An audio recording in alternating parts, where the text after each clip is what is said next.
Imagine that moment you've always been waiting for. Pen in hand, and you've signed on the dotted line. You are now a professional athlete. It's a dream, right? One that you're probably working tirelessly to achieve.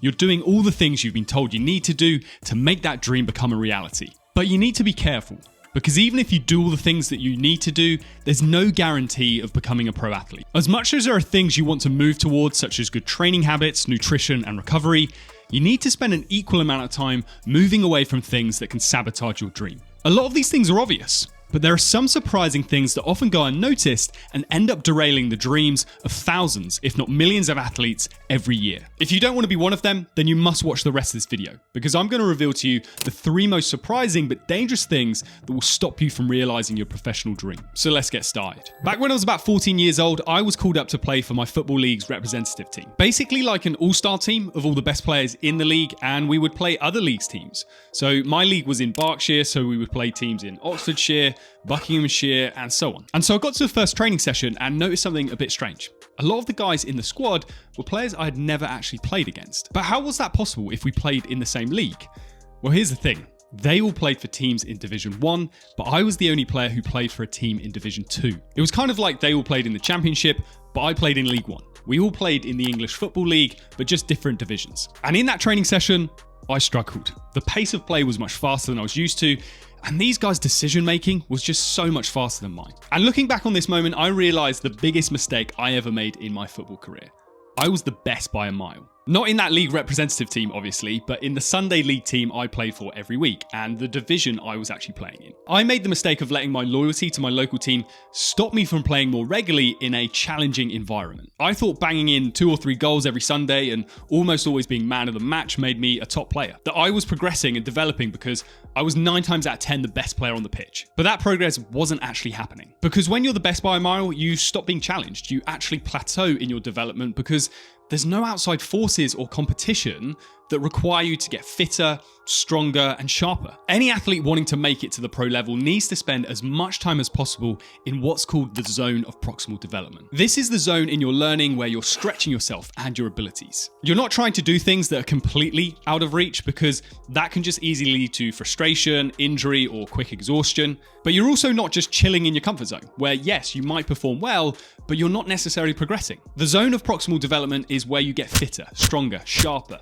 more intelligent, and improve all aspects of your technical game. But that zone is only reached where you're in a somewhat uncomfortable environment, where you're not the best player by a mile. Instead, you might actually be one of the worst or just average. My mistake was that I spent too much time in my comfort zone by continuing to play for my Sunday League Division 2 team. But I did play for a Saturday team as well that was Division 1, and yeah, in that team I was on the same level as everyone else. I'd say there were maybe 1 or 2 players clearly better than me in that team, and the standards of teams we played each Saturday were much better than the teams that I played on Sundays. So because of this, I was only spending 50% of my time in that zone of proximal development, and it's no wonder I didn't develop as much as I should have during those key formative years as a player. So as much as you want to strive to be the best, you should never want to be the best by a mile. The second you feel like this is the case, look to switch up your environment. Transfer to another school if you have to, ask to play for the year above, or even just find a new training group of people playing at a higher level than you. The more you play in a system or setup where there are no easy games, the more likely it is that you're on the right path to becoming a pro. But even once you're playing in the best environment for your development, it's still very easy to not see the progress that you're actually looking for in your sport. Why is that, and what can you do about it? Well, let me tell you about a Premier League academy football player that I've been working with this season. This is a guy who has incredible technical ability, he's big, he's strong, and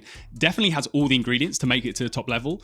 But after a frustrating start to the season, he was feeling that his progress was stagnating. He had a solid pre-season, but once the actual season was up and running, he felt that he was just going through the motions a bit. Still doing well, but not having the huge impact that he wants to have game in, game out. And so in one of our sessions, we sat down to break things down. And I said to him, well, what does success look like to you on the football pitch? And his first response was playing well and having an impact. And it was in that snippet I noticed the problem. Playing well and having an impact. That is incredibly vague and a non-specific statement. And this is a huge problem with, I'd say, the vast majority of athletes. Because of the intensity of their training and schedule, their brain likes to switch off a bit. And that's what causes all athletes to go through periods where they just feel like they're coasting a bit or just going through the motions. So I said to this player, tell me, what does that actually mean? Be as specific as possible. What does playing well and having an impact look like? And this player is usually a CDM, sometimes a box-to-box midfielder, so he listed out a range of things that would signal him having an impact. Things like winning all his 50-50s, opening out on the turn and playing balls out to the wings or striker, and making well-timed runs into the box, and so on and so on. So we ran through this list of things and basically scored him on how he had recently been doing in relation to each of these things. And for most of them, he wasn't doing amazing on them. He was probably a 5 or a 6 out of 10. And so I asked him, why are you not doing better on these things? And after a little bit of back and forth, we discovered the problem. He had stopped risk-taking. Because of having a coach who was super harsh on him the previous season and getting singled out a couple of times after some bad mistakes in decision-making, this player was playing it way too safe most of the time now. So what we then ran through together is something I call a risk review, which basically involved us setting a clear intention of what kinds of risk he wanted to take each training session and in every match. And since doing this player started playing much better. And he even got invited to train with the first team, where he was training with current Premier League players who were asking him, how old are you and where the hell have you come from? And this is all because this player has now formed the habit of playing with intention. If you play without intention, then you don't play with focus, as much energy, or with nowhere near as much of an impact as you'd like. It's not enough to say, I want to play well or my best. Before every training or performance, I seriously recommend you write out 3 key performance intentions, and then just spend a few minutes visualizing and acting them out. This is just about giving your brain a clear intention to follow. And the more specific you can be, the more likely you will then be able to make those things happen. This will stop you coasting during performances and help you stand out so that you get noticed by coaches or scouts who can then give you an opportunity at a higher level. Being more intentional just leads to better results because it helps everything come together. And something else that helps everything come together is Podia, who I'm delighted to say are today's video sponsor. Podia is a platform that has everything you need as an online coach and business owner. I use it to send out my email newsletter, host and sell my online course, and also let people book one-to-one coaching with me. Everything I need to run my business, I can do with one simple login into my Podia account. But what I really love about Podia is how easy it is to build your own website. You don't have to write a single line of code or know anything about web design. I built my new website in literally an hour or 2 using Podia's super simple and sleek web builder. You just click what you want to add to the page and bam, it's there. This means I can spend more time making these videos for you guys and devoting more energy to my coaching clients. And you know the best thing about Podia? You can sign up for free today to build your own website and start selling your coaching services. I know some of you guys do coaching in your sport on the side, so I'd seriously recommend that you try out Podia. You can check it out with my link in the description below. And let's get back to the video. Now, the last thing that's stopping you from going pro is an unfortunate truth that most athletes don't really want to hear. But if you want to maximize your chances of reaching the highest level, it's something you just have to face up to. And to explain this one, let's chat about the NBA's 2003 MVP, Joel Embiid. Embiid grew up in Cameroon, and as a child he loved to play both football and volleyball. Every spare moment outside of school he would either be kicking or spiking a ball. His ambition was actually to become a professional in either of these sports. But one day as a teen he saw a clip of Kobe Bryant highlights and grew somewhat interested in basketball. So after his volleyball practices, he'd take the ball to a battered court and shoot through a rusty old hoop with his friends. Then in July 2011, NBA player Luc Mbah-a-Moute held a basketball camp in Cameroon. But Embiid wasn't too embarrassed to go, as he had never played any formal basketball and he'd never been coached and didn't even know all of the rules. But his volleyball coach went out of his way to sign Embiid up. He was 16 at the time, and Mbah-a-Moute quickly took notice of his 6'9" frame. Shortly after that camp, Embiid was offered the chance to play basketball at a high school in the US, and just a couple of years later went on to play at the University of Kansas, a D1 school. And then soon after, he was the number 3 overall pick in the 2014 NBA draft. A kid who 3 years earlier had never even played organized basketball in his entire life. So what's the lesson here?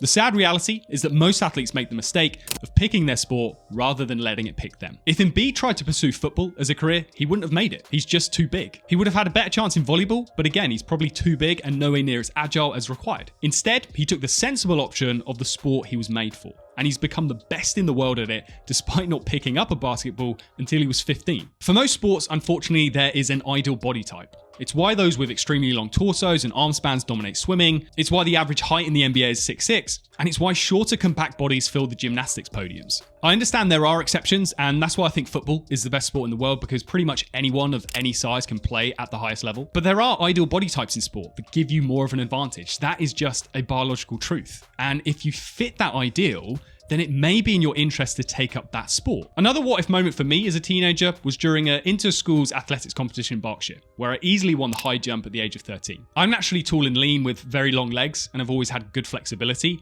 which meant I could do the proper Fosbury flop with good form the first time I ever tried it. And I even got to a point where I broke my school record. And when I won this competition, a teacher from another school came up to me and introduced himself. He was a high-ranking athletics coach who asked me if I would like to start training with the county to represent Berkshire And he said that had huge potential. But because my dream was to play football, I quickly said no. And who knows, if I went with a sport that picked me, maybe I would have had a much better chance to eventually become a professional athlete. So be open to the recommendation and feedback of others. If they say you're a natural at something, maybe that is a sign it's the sport for you, and it's the one that you have the most chance to really excel in, even if that means abandoning the sport that you love. And what you tend to find is that athletes grow to love sports the better they get at them. So even if you don't like it to begin with, what you'll find is that the thrill of doing well, getting better, and winning competitions creates a love for a sport that you previously had no intention of doing. So which of these 3 things surprise you most? Let me know in the comments below. Aside from these things, there are 5 habits I think really kill your performance and will also threaten your chances of going pro.